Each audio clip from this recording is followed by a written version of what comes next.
We're continuing to follow the officer-involved shooting at the River Chase Galleria on Thanksgiving. For the first time since protests broke out this weekend, the City of Hoover and its police department are responding.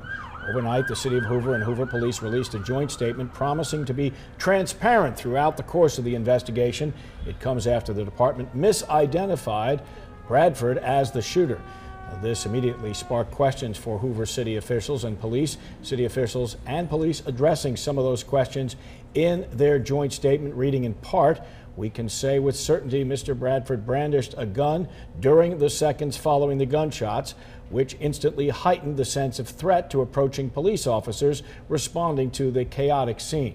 We continue to support ALEA in its investigation of last Thursday's tragic events, including pursuing the initial shooter, who still remains at large." Hoover plans to hold a weekly media briefing as part of their pursuit to be transparent. Now, the first one today did not take place on camera, and WVTM 13 was not given the chance to ask any questions. We were told by Hoover Police Lieutenant Keith Sisliba that the department has been, quote, overwhelmed by media requests, and they are limited in what information we can release, they say. Thanksgiving will never be the same for me. It'll never be the same. That's the day I lost my son. The family of the man killed in that shooting is demanding answers this morning. Hoover Police, as we said, originally said Emmanuel Bradford Jr. was the gunman, but they retracted initial statements claiming he shot the victims and instead said he may have been involved in the fight. An officer shot and killed Bradford at the scene. Hoover Police say a suspected gunman, as we say, is still at large.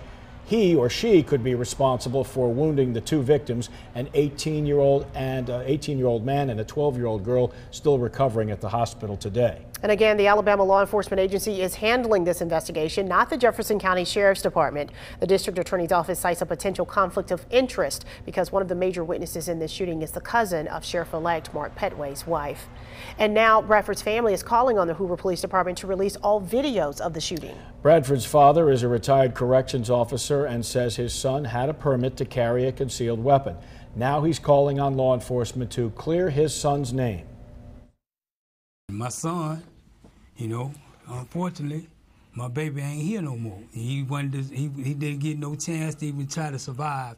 You didn't offer him no medical attention. You just let him lay there and bled out.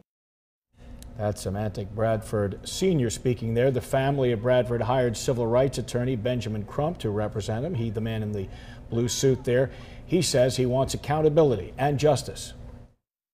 We think they're trying to justify killing his son, and they know the video is going to tell us a different story.